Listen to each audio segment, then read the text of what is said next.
कुत्ता रब को जानता है, गीदड़ अल्लाह को जानता है, मक्खी, कीड़े मकोड़े, ये पक्षी परिंदे, ये जानवर, सबको अपने मालिक और खालिक की शनास है। अगर मालिक की पहचान नहीं है तो अशरफुल मखलूक इंसान को नहीं है। डूब के मर जा।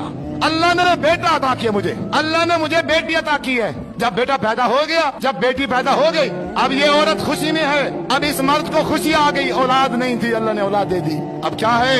कहती है मैंने मन्नत मानी थी, मैंने मन्नत मानी थी, मैंने नजर मानी थी, मेरा बेटा या मेरी बेटी पैदा होगी तो मैं फलां बाबा जी के दरबार पे जाके देगे पकाऊंगी, बकरे छतरे फलां करूंगी। फिर यहाँ से क्या करते हैं? ट्रालियां भर भर के, बसें भर भर के।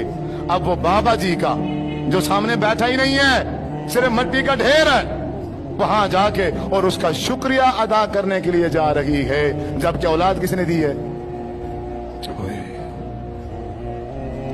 अल्लाह देख रहा है,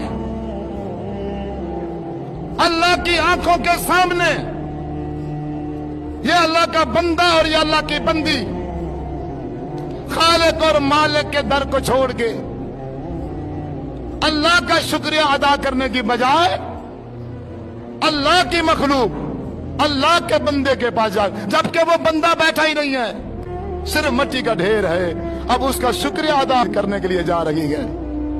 तू मुसलमान है, तेरी क्या नमाज?